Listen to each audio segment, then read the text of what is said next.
Bonjour tout le monde. Alors pourquoi ce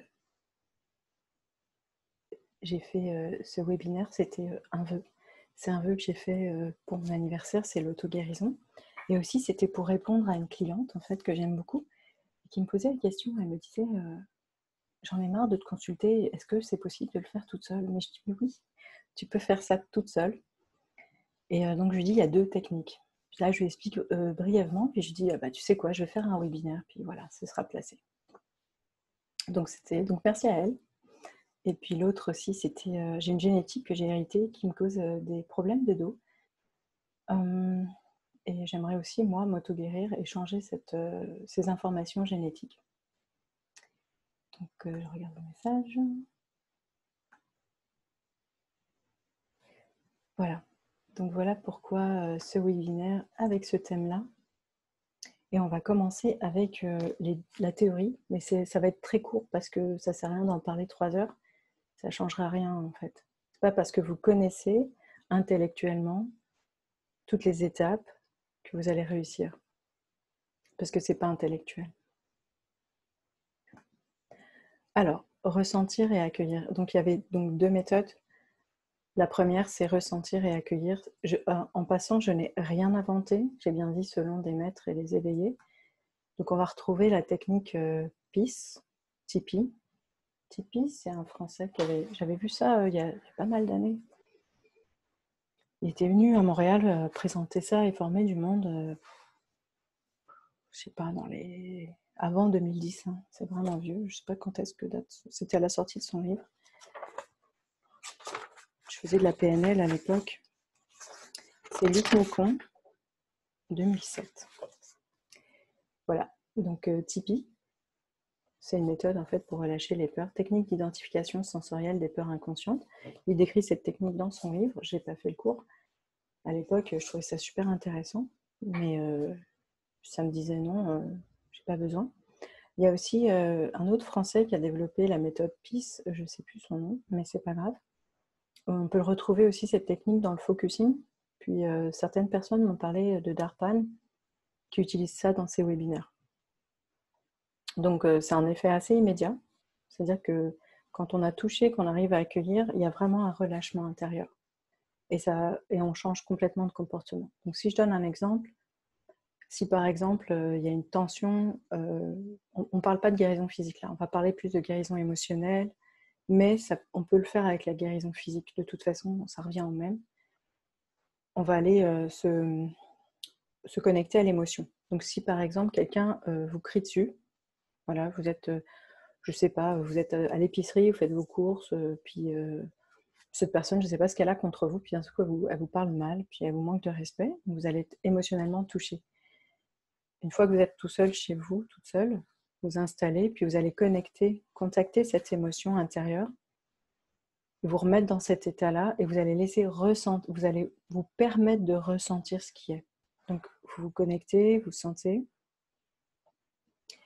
et vous laissez l'émotion prendre beaucoup de place. C'est très très difficile. Alors c'est facile pour des petites choses, pour des petites émotions, mais en cas de peur de mort, et surtout la mort de l'ego, ça bloque total. C'est comme, mais si je vais plus loin, je vais mourir. La plupart des gens me disent, je peux pas. Et j'en avais fait l'expérience sans avoir pris de cours. Toute seule, je méditais et puis je contactais la mort, en fait. Pas la mort, mais je revivais une scène où je mourais. Et j'étais toute seule et j'ai dit, là, je vais mourir tout de suite, c'est sûr. Et j'ai dit, c'est pas grave, je mourrai. Mais c'est effrayant, là. Et vraiment, physiquement, mon cœur, tous mes organes, j'allais vraiment... Je vais faire une crise cardiaque tout de suite. Donc après, j'ai répété l'expérience sur d'autres choses. Et en effet, quand on touche une peur de la mort, c'est costaud. Donc c'est très efficace, c'est très bien. Accompagner, c'est plus facile. Aujourd'hui, on ne la fera pas, mais je peux vous donner aussi une variante qui est un peu plus facile pour ceux qui ont suivi le cours sur la connexion au moi supérieur. Enfin, ouais, c'est ça, accéder au moi supérieur. Je l'enseigne à l'intérieur. Donc c'est un mélange du focusing, de la PNL, avec des ondes delta, pour pouvoir aller se connecter à quelque chose de grand à l'intérieur de nous. Voilà. Et donc, pour faire simple, admettons, donc on reprend la scène d'une personne qui vous manque de respect à l'épicerie. Vous rentrez chez vous, donc vous mettez debout ou assis et vous recontactez la sensation que ça vous a fait. Comment vous vous êtes senti au moment où la personne vous parle comme ça. Puis vous laissez votre corps. Alors c'est mieux debout, mais pour ceux qui ne peuvent pas rester debout longtemps, bah faites-le assis. Et vous laissez votre corps vraiment prendre une posture. Qu'est-ce que cette émotion se représente comment dans mon corps? Et là, souvent, je vais retrouver des gens recroquevillés ou les épaules vers le bas, où il y a quelque chose. Donc, il y a tout le corps qui va se manifester et qui va faire une sorte de... qui va vous montrer la posture. Je ne veux surtout pas, dans ce cas-là, que vous pensiez c'est quoi, ça vient d'où, pourquoi. Il n'y a pas toutes ces questions-là, que ce soit par le corps ou juste par libérer l'émotion. Il n'y a aucune question de ce genre-là. On n'utilise surtout, mais surtout pas le mental.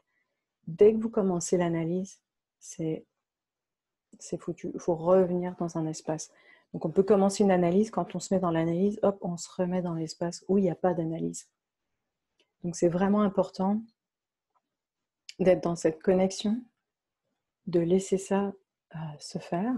Et ensuite, une fois qu'on est là-dedans, on pourrait demander au corps d'aller nous emmener à la cause première, ce qui était là avant. Donc cet événement à l'épicerie, ça me fait ça dans le corps. Et là, je dis à mon corps, hey, dans le passé, la première cause qui te rappelle celle-là, c'est quoi? Puis là, le corps, vous pouvez reculer ou aller sur le côté, ce qui représente le passé pour vous, en fait. Et puis, ça peut être devant aussi. Hein.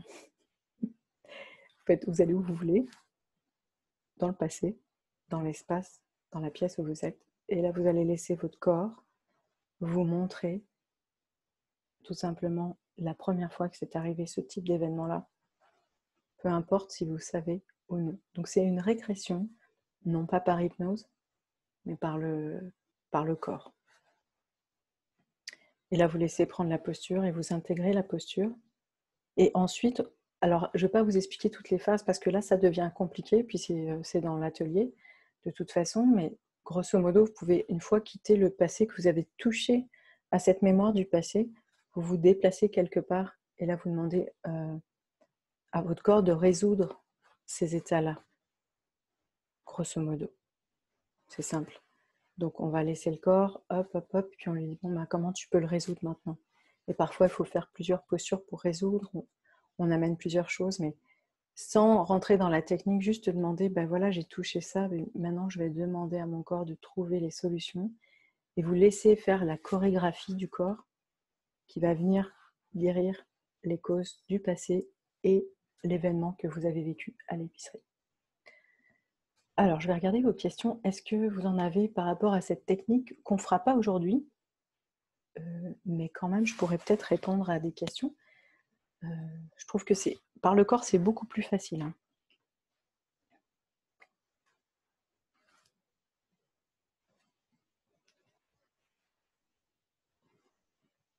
Pas de questions? Bon, ça va. C'est bien, ça va être vite aujourd'hui. Ok. Ah, si, ça arrive. Il y a un délai?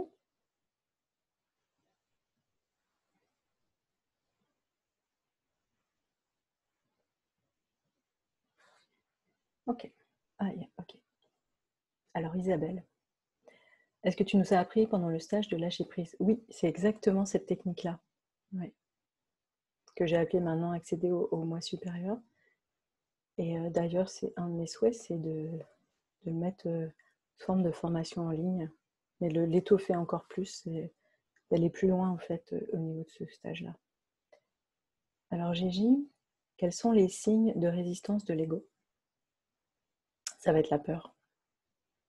C'est la peur, donc quand tu as peur, c'est quoi les signes?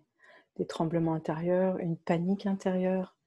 Donc tout ce qui est, toi quand tu as peur, c'est quoi? Comment ça se manifeste? Donc tu regardes, paf, c'est la peur, ça bloque. Et surtout, mais si je me permets, des fois mais si je me permets de lâcher, ce qui va m'arriver, c'est dangereux. C'est comme je dis, mon cœur va s'arrêter de battre, ou je vais me mettre à hurler, ou je sais pas, je vais faire des choses où peut-être que je vais atteindre la folie et je vais jamais pouvoir revenir. Peut-être que je vais quitter mon corps, je sais pas, n'importe quoi. Là. Je vous assure, quand ça monte, là, c'est intense. Ce qui peut être traité, donc Mathilde, avec cette technique-là, c'est souvent toutes les émotions. Ouais. Tout ce que tu vis qui te limite. Moi, j'utilise beaucoup cette technique pour les peurs, surtout avec le corps. C'est plus facile. En stage, c'est avec le corps. Parce que là, si on commence à rentrer, c'est trop intense. Déjà, avec le corps, je vois des choses. Les gens vraiment vivent des choses intenses, pleurent et tout, mais il y a quelque chose qui relâche. Voilà. Donc, les émotions en général et la peur, surtout. Et sinon, on peut aussi utiliser cette technique quand on a une maladie physique. Donc, on va prendre la tension physique. Et je ne sais pas, admettons, vous avez toujours des migraines. Donc, vous avez des migraines, vous avez mal à la tête. Puis là, je me connecte à la sensation de la migraine. Alors, ça doit être super dur quand on a une migraine. Je pense que ce n'est pas le meilleur exemple. Il faut mieux une blessure musculo-squelettique, peut-être. Ou vous avez juste mal au ventre. Bon, allez, on va aller prendre mal de ventre. Ça va être plus global. Parce que migraine, c'est assez intense. Donc, si j'ai mal au ventre, je vais aller me connecter à mon ventre. Et je vais aller sentir la douleur. Sentir toutes les tensions à l'intérieur de mon ventre. Puis à l'intérieur de ces tensions, je vais laisser mon corps me montrer qu'est-ce qu'il vit. Et peut-être parfois, il y a des émotions qui vont monter. Donc voilà, on peut l'utiliser aussi donc, avec les douleurs physiques, sachant que c'est souvent la douleur physique est souvent reliée à une émotion. Maintenant, quand il s'agit de blessures, c'est relié à une faiblesse dans la matière physique. Et la faiblesse de la matière physique vient d'une faiblesse énergétique. Donc, on va retrouver les mémoires et tout ça. Donc, on peut faire aussi l'exercice avec une blessure. Si par exemple, vous avez fait une entorse, c'est OK. Ça veut dire qu'il y a une faiblesse au niveau de la zone où il y a l'entorse. Et puis là, on le travaille de la même façon. Donc, c'est toujours la même façon. C'est je rentre en contact soit avec l'émotion, soit avec la sensation physique. Et je laisse monter. Je laisse monter et j'accompagne. Et mon corps accompagne ça. Pour ceux qui ne veulent pas du tout utiliser le corps, c'est un petit peu plus difficile. Et vous laissez juste monter les sensations. Et puis c'est tout. Mais c'est faisable. Voilà. On va aller à la deuxième technique qu'on va travailler aujourd'hui, pour laquelle je vais vous accompagner en fait. Donc on a la voie royale. Encore là, j'ai rien inventé. La première, je l'ai vécue parce que à force de méditer, c'est venu à moi, sans que je prenne de cours, sans que personne m'accompagne là-dedans. D'ailleurs, personne ne m'a rien montré, c'est juste en méditant que ça m'a traversé comme ça. Et puis la deuxième, c'est en travaillant sur des méditations tibétaines. Et là, j'ai dû vraiment pratiquer.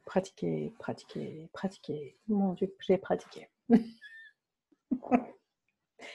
Ça ne donne pas toujours les résultats parce que c'est pas évident de se connecter à cette lumière. Donc la voie royale, c'est la voie pour moi la plus directe, la plus rapide, mais pas forcément la plus accessible. Donc finalement, c'est la lumière qui s'installe et qui va venir dissiper ce qui est.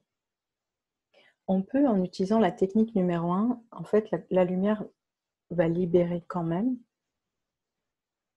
mais là, ça va se faire de façon immobile. Ça pourrait ressembler à des miracles. Ça peut ressembler, c'est assez instantané.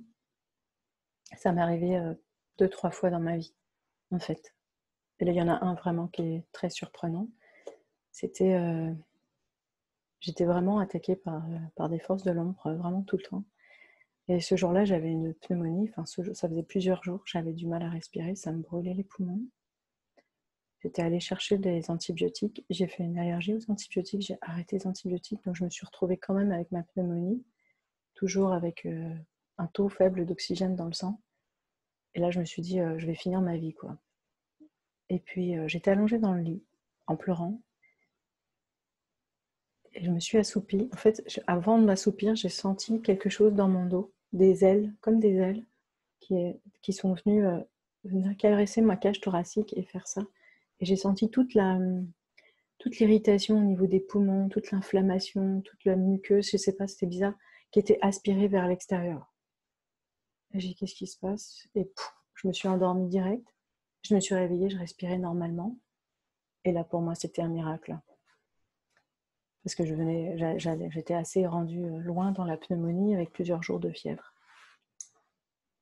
Donc c'est une auto-guérison par la lumière, par des anges, par qui vous voulez là. Et là, ça m'a montré que finalement les miracles, ça existait. Et après, j'ai eu d'autres événements en fait plutôt vibratoirement.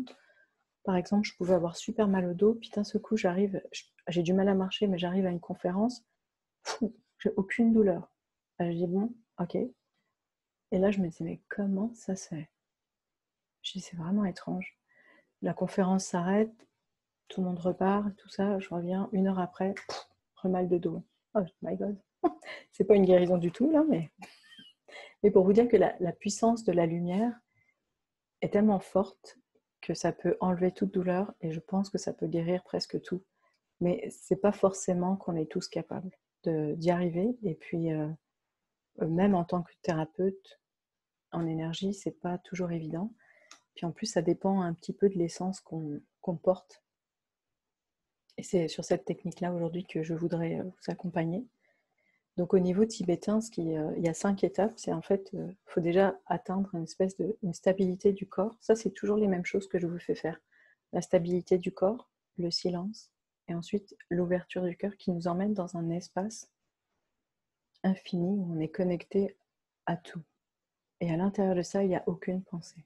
Donc c'est de la méditation avec surtout 0 pensée. C'est pas j'observe mes pensées, c'est pas j'observe mon souffle, c'est qu'à un moment, on flotte, on est dans le corps, et le corps flotte parmi tout. Donc déjà, il faudrait atteindre ce silence pour pouvoir y arriver. Ce qui peut arriver aussi, c'est une sensation de froid. C'est un froid glacial. Parfois, pas toujours, mais quand la lumière touche, ça glace. Alors c'est différent de oh, il y a une énergie lourde, puis ça me donne des frissons extérieurs, puis c'est plus froid. C'est pas extérieur, c'est intérieur. Et sous la peau, il y a une sorte de micro-tremblement lié à ce froid. Et après, moi, j'ai hyper froid. Ce matin, j'étais congelée, raide. En fait, depuis ce matin, je me suis allongée, puis j'arrêtais pas de recevoir cette énergie.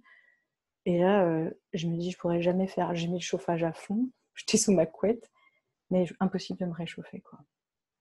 Donc ça va, maintenant, je retrouvais le chaud. Est-ce qu'on peut faire ça si on n'est pas bien ancré? Ah, je sais pas. Je sais pas. Je sais pas si l'ancrage est un prérequis. En effet, c'est une bonne question, Stéphanie. Aussi, j'ai vécu ça avec Patrick, pour ceux qui le connaissent, un Français, Patrick Borensteinas, qui enseignait la voie royale, justement, il appelait ça comme ça. Où c'est pareil, cette sensation de froid, je l'ai vécue, quoi. Parce qu'en fait, avant d'aller à son stage, paf, c'était glacial dans ma chambre, c'était incroyable. Puis pendant le stage, c'était ce froid qui rentrait sous la peau. Et c'est un froid particulier, ça n'a rien à voir avec le froid climatique. Enfin, je veux dire, ça n'a rien à voir avec la température de la pièce, avec votre température peut-être physiologique, j'ai pas mesuré là, mais c'est vraiment un froid différent. C'est pas un froid comme quand on est malade ou quand on est faible, c'est vraiment un froid spécial. C'est ça. Mais c'est pas toujours froid, hein. Parfois on vit des auto-guérisons sans froid. Donc c'est très efficace, c'est juste pas facile, ça demande de l'entraînement. Donc au niveau tibétain, donc une fois qu'on a cet état-là, c'est qu'on observe, pas l'humain observe, c'est que le regard de notre conscience, pour ceux qui veulent l'appeler l'âme, là, mais c'est plus grand que l'âme. Donc le regard de la conscience observe ce qui était dérangeant. Donc, si je reprends le cas de l'épicerie, quelqu'un qui vous manque de respect, on reprend la scène, on l'observe, puis le regard de la conscience qui se porte sur cette scène-là fait dissoudre la scène. C'est instantané. Et cet espace dissous se fait remplir d'une lumière et de cette conscience-là. C'est ce que j'utilise en fait quand je fais les soins, quand je fais les consultations. Je me connecte à la personne, je rentre dans ces espaces où il y a eu des tensions et j'observe et je porte mon regard non pas de Nathalie, mais le regard d'une conscience plus grande. Et en posant ce regard, je reste dans l'accueil et je me syntonise. Et d'un seul coup, ça s'efface. J'ai aucune volonté, aucune intention. Je reste avec.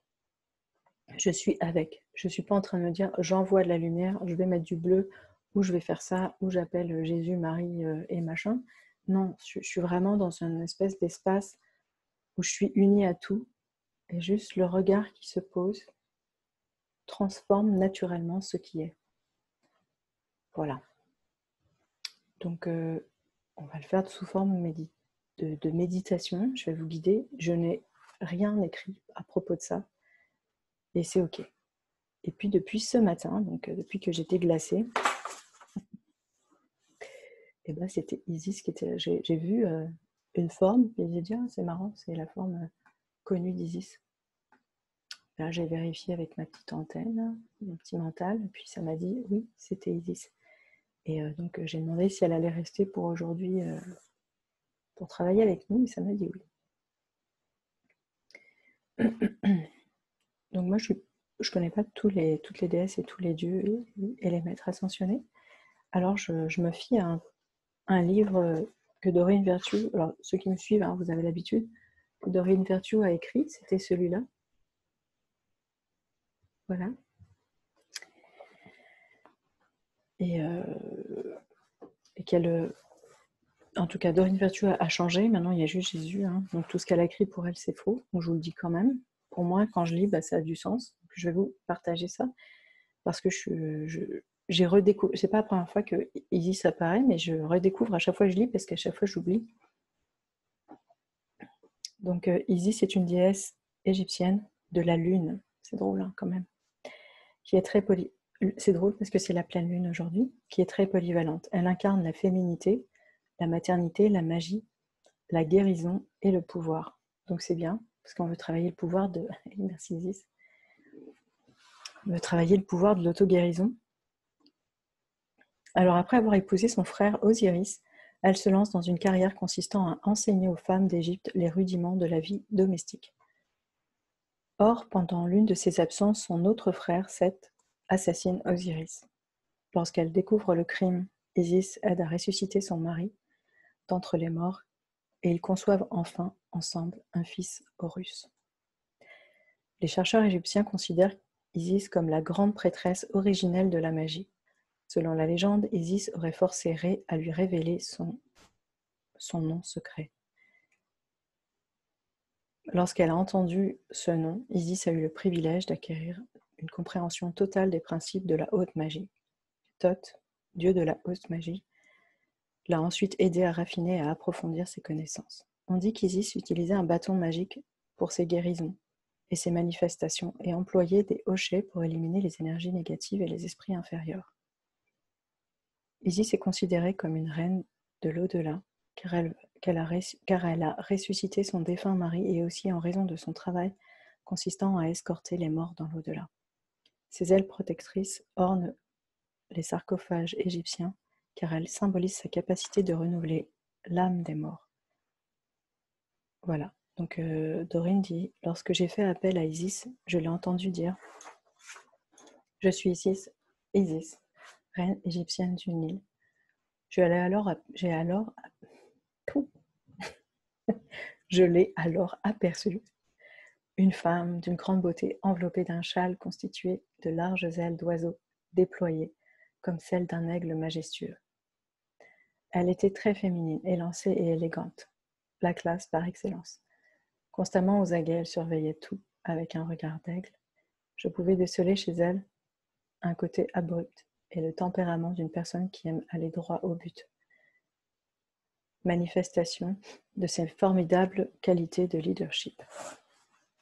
Voilà, donc je vais vous mettre dans un état où on y va de relaxation d'abord, avec les 3 étapes, stabilité du corps, le silence, et cette espèce de connexion au grand tout. Et après, je vais me laisser guider pour amener cette conscience et le regard de la conscience qui vient toucher ce qui est en douleur chez vous. D'accord ? Alors déjà, j'aimerais que vous alliez vous couvrir. Mettez le chauffage. Mettez pas le feu à la maison, là, mais juste le chauffage. Et puis on va y aller.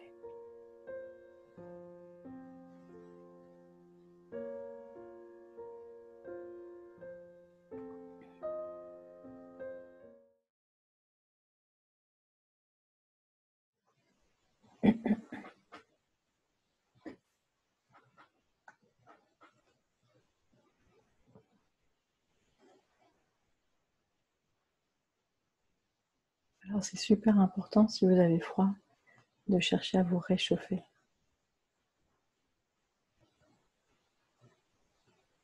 Ah oui, j'ai réussi à ne pas pleurer. Et merci Gigi. Bon, Elisabeth, elle a chaud.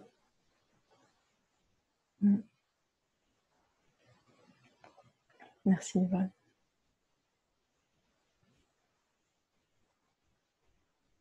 Donc en fait, réellement, si le mental s'arrête, c'est très facile.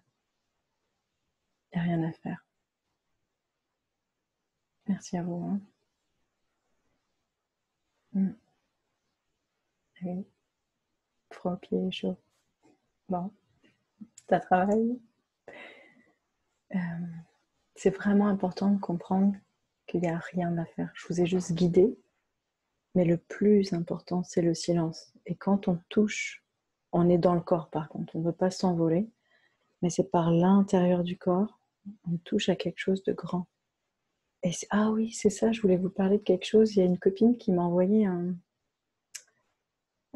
sur Facebook, donc ma copine de Grenoble, Nathalie, avec qui j'avais animé un atelier, Nathalie Guimet, qui anime aussi des soirées à Grenoble qui sont extraordinaires, j'avais assisté. Et alors je vais regarder sur Facebook parce que j'ai oublié un petit... Ah, c'est pas ce Facebook là, c'est l'autre Facebook, c'est ça, cette image là.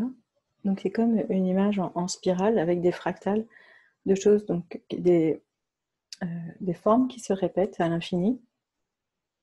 Et c'était écrit dans un univers infini. Alors c'était... alors le nom de l'auteur. Je crois que c'est Nassim. Ouais, Nassim Haramein. Dans un univers infini de rotation fractalisée, comme comment définir le centre. Chaque point est le centre. Vous êtes le centre de l'univers, observant l'univers depuis votre propre centre. Quel que soit le centre d'observation que vous choisissez dans cet univers fractal, ce point devient un centre duquel vous observez l'univers.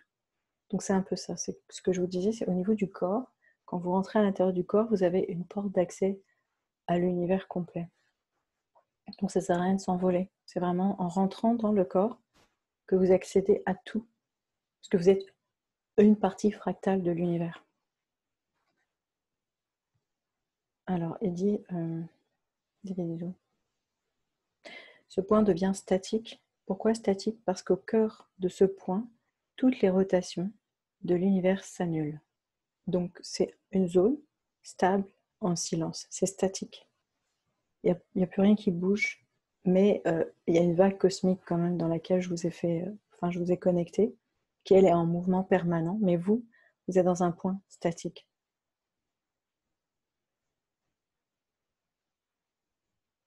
C'est ainsi que la singularité se crée.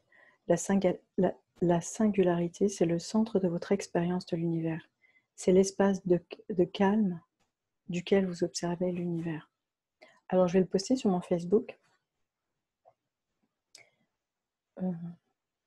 Si j'arrive à y penser, je vais peut-être essayer de le mettre aussi dans l'infolette pour ceux qui ne sont pas sur Facebook.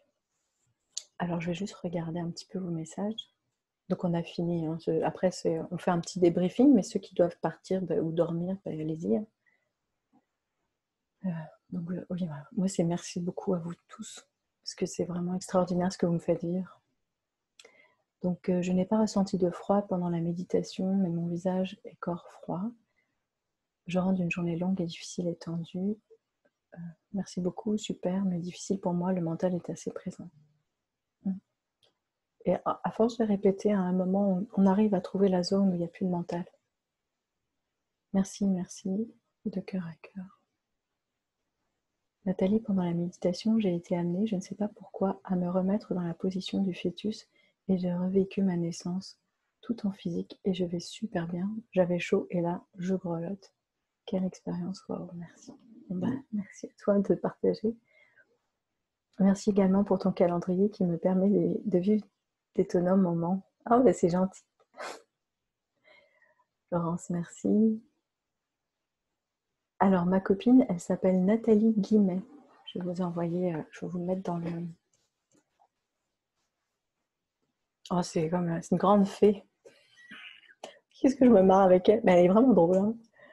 Et en fait, dans les méditations, les gens voyagent, mais dans des mondes extraordinaires. Là, elle est extraordinaire pour ça. Donc, ceux qui sont pas loin de Grenoble, je vous invite vraiment. Ça s'appelle Émergence de Lumière, je crois, son site. Et elle est sur Facebook, hein, Nathalie Guimet. C'est vraiment, c'est adorable, quoi. Et en plus, c'est avec légèreté, humour et un bel accueil féminin.